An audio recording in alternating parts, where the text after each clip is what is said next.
Fueron más de 100 años los que Heinrich Heine se adelantó al autor de Fahrenheit 451 cuando en pleno siglo XIX dijo: ahí donde se queman libros, se acaba quemando también seres humanos. Heine, que hablaba desde una postura basada en la experiencia histórica, tal vez sin quererlo vaticinó la que sería la tónica de los estados totalitarios del siglo XX.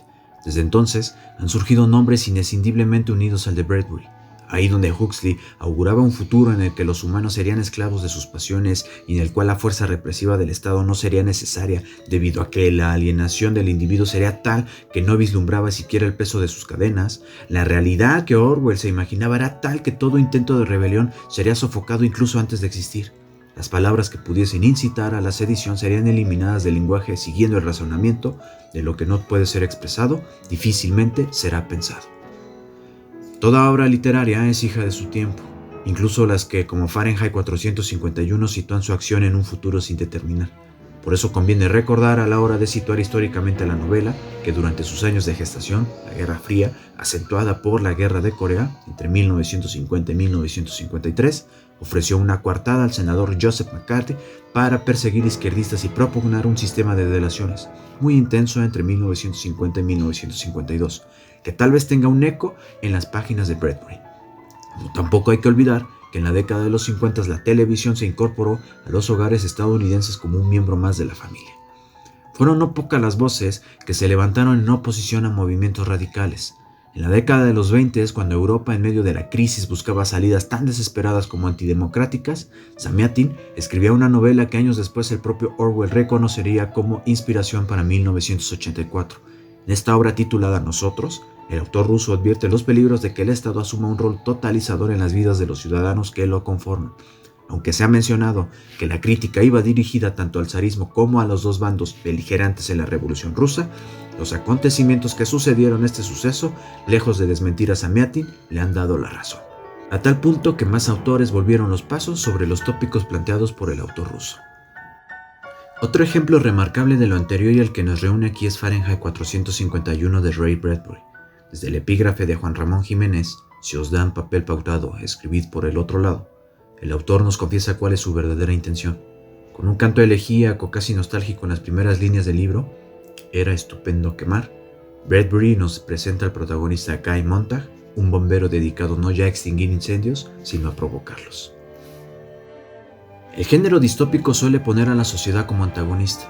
En este caso, Montag será el héroe arquetípico, el incomprendido que lucha solo contra el sistema del mismo modo que lo hacen Winston Smith y El Salvaje en 1984 y Un Mundo Feliz respectivamente.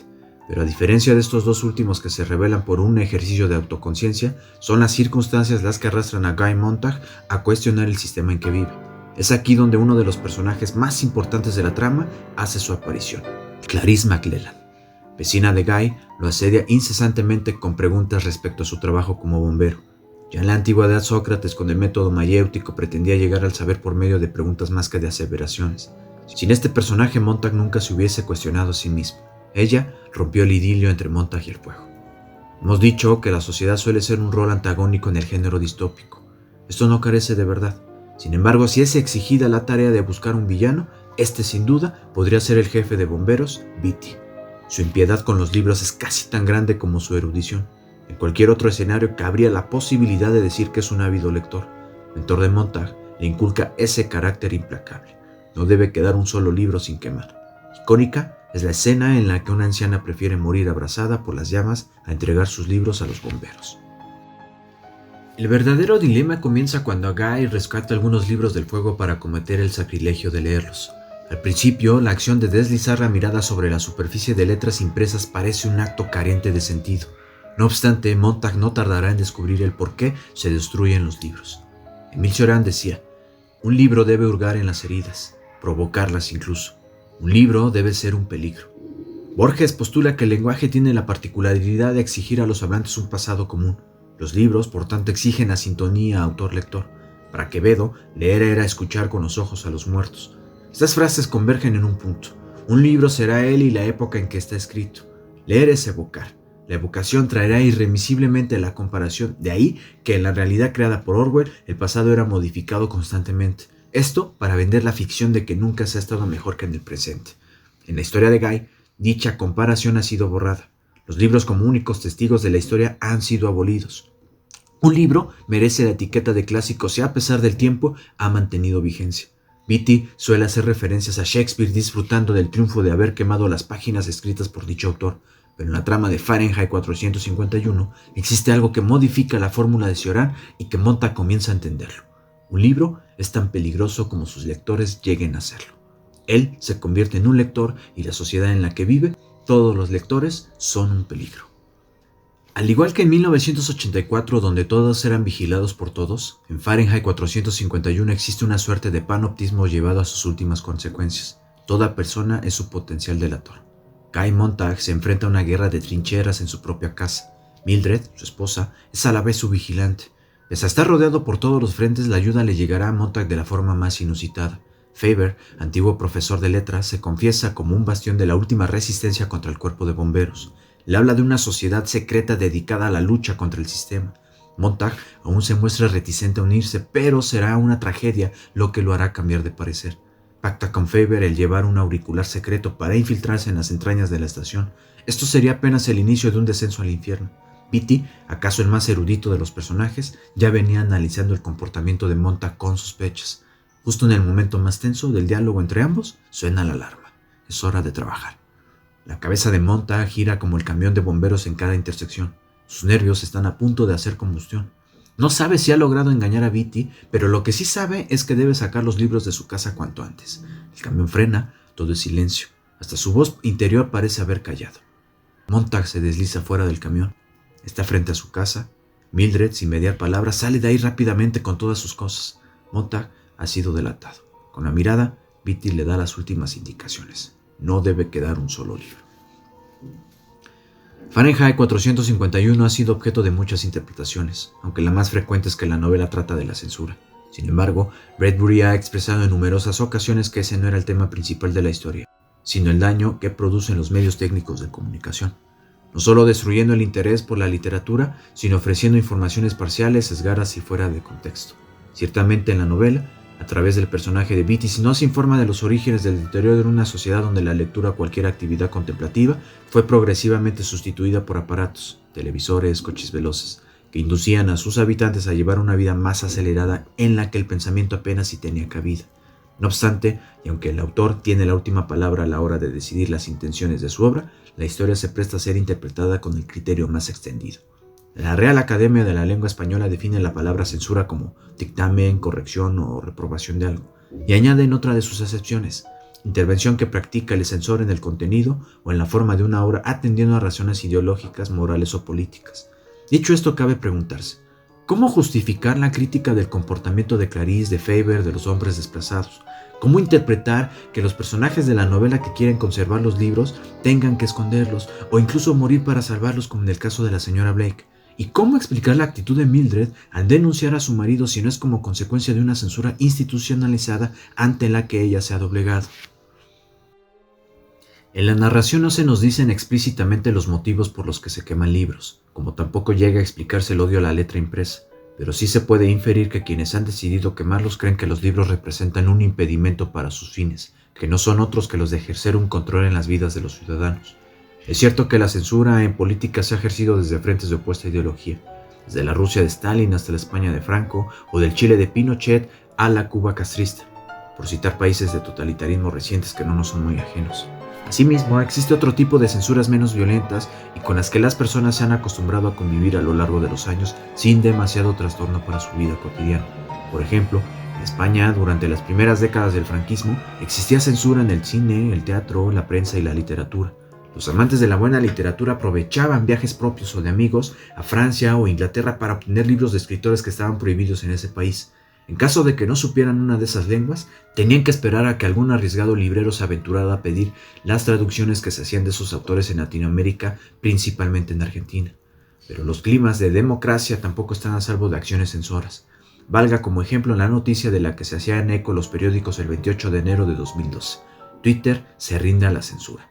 El titular aludía al comunicado de la compañía que había anunciado eliminar contenidos atendiendo a la legislación de cada país.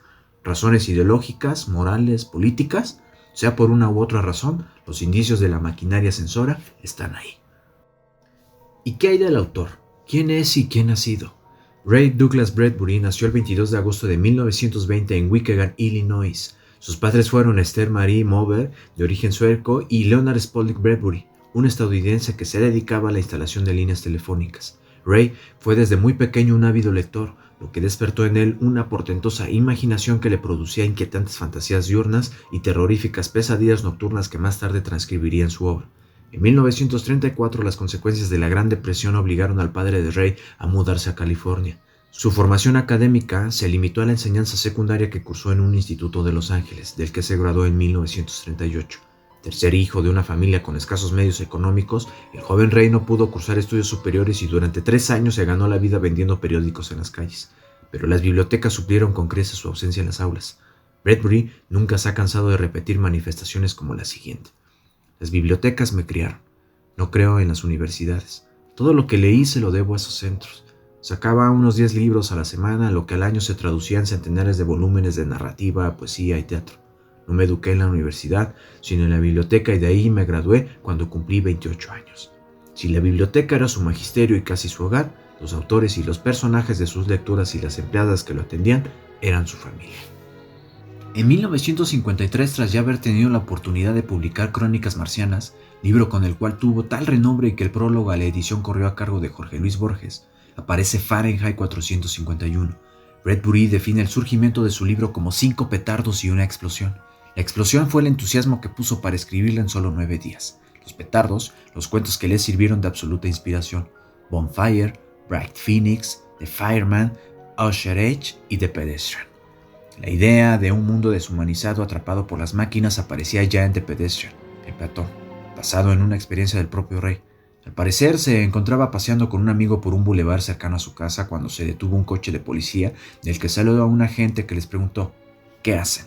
A lo que Ray, con indolencia de sus 30 años, le contestó: poner un pie delante del otro. Y añadió enseguida: respirar el aire, hablar, conversar, pasear. Entonces el policía, receloso de que en vez de coche alguien utilizara sus pies para trasladarse de un lado a otro y con la sola intención de pasear charlando, le contestó: pasear, ¿eh? Está bien, pero que no se repita. A Bradbury le pareció tan extraordinaria la actitud de la gente que nada más llegar a su casa vertió la experiencia en un cuento. Fahrenheit 451 no solo tuvo un gran éxito, sino que al autor le atribuían aptitudes proféticas de las que él siempre se defendió. No pretendía predecir el futuro, más bien trataba de impedirlo. En todo caso, fui una de esas personas afortunadas que nacen para convertirse en escritores felices porque descubren los hechos por anticipado. A partir de entonces y hasta hace unos años, Ray Bradbury escribió casi una docena de novelas y más de 500 relatos, gran parte de ellos recogidos en cerca de 40 volúmenes de cuentos, además de obras de teatro, libros de ensayos, autobiografías y numerosos guiones cinematográficos y televisivos. En 1999, Bradbury sufrió un infarto cerebral que le hizo perder la visión de un ojo, algo de audición y de movilidad en la parte izquierda del cuerpo, lo que lo condenó a utilizar silla de ruedas. Gracias a una de sus hijas, a quien Ray le dictaba el trabajo, que a su vez ella grababa, transcribía y volvía a enviar una vez editado, su maquinaria creadora todavía siguió funcionando. En 2007 publicó Now and Forever, donde reunió 2 novelas cortas inéditas, Leviathan 99 y Somewhere and Bandits Play, volumen que dedicó a la memoria de su amiga, la actriz Katharine Hepburn. El 5 de junio de 2012 falleció en Los Ángeles, California, a la edad de 91 años. A petición suya, en su lápida viene escrito el siguiente epitafio: autor de Fahrenheit 451.